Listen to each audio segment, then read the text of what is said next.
अस्सलामु अलैकुम रहमतुल्लाहि व बरकातुहू। उम्मीद है कि आप हजरात खैर आफियत से होंगे। अल्लाह रब्बुल इज़्ज़त आप लोगों को इसी तरह खुशहाल रखे, आमीन। फतावा देवबंद 786 यूट्यूब चैनल में आप हजरात का खैर मकदम इस्तकबाल है। जुमा के दिन सूरह कहफ पढ़ने का टाइम क्या है? एक साहब कह रहे थे कि जुमा के दिन सूरह कहफ जो है जुमा की नमाज से पहले पढ़ लेना चाहिए। अगर कोई शख्स जुमा की नमाज के बाद सूरह कहफ पढ़ता है तो उसका जो अजर व सवाब हदीस के अंदर मज़कूर है तो वो अजर व सवाब उसको नहीं मिलेंगे। दोस्तों, इस बारे में उलमाए देवबंद और दारुल उलूम देवबंद का फतवा क्या कहता है, आइए बगैर किसी तमहीद व ताख़ीर के जान लेते हैं, सुन लेते हैं। तो सबसे पहले हम जामिया उलूम इस्लामिया बिन्नौरी टाउन के फतवा को देखेंगे, उसके बाद दारुल उलूम देवबंद के फतवा को देखेंगे। तो आइए चलते हैं जामिया उलूम इस्लामिया बिन्नौरी टाउन के फतवे की तरफ। सवाल, जुमा वाले दिन सूरह कहफ पढ़ने का टाइम क्या है? जवाब, शबे जुमा, जुमा की रात और जुमा के दिन दोनों में सूरह कहफ पढ़ने के फजाइल अहादीस में वारद हुए हैं।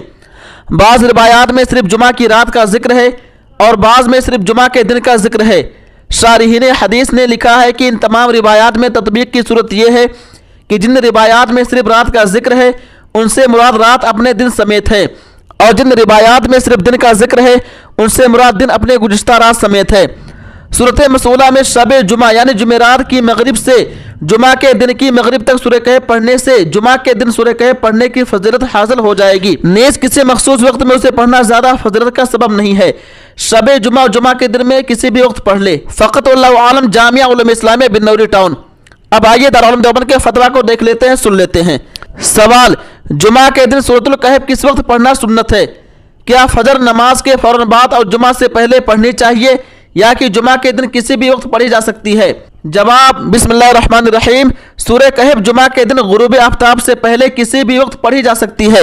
बाद फजर फौरन या क़ब्ल अस जुमा पढ़ना जरूरी नहीं, क्योंकि हदीस में फी यौमिल जुमा का लफ्ज़ आया है और जुमा का दिन गुरूब आफ्ताब तक रहता है। वल्लाहु ताला आलम। दारुल इफ्ता दारुल उलूम देवबंद। उम्मीद है कि आप लोग मुकम्मल वीडियो देख लिए होंगे और उलमाए देवबंद का फतवा और दारुल उलूम देवबंद का फतवा भी सुन लिए होंगे। दोस्तों, इस वीडियो को ज़्यादा से ज़्यादा शेयर कीजिए। तब तक आप हमें इजाज़त दीजिए। अल्लाह हाफिज़, अपना ख्याल रखिएगा।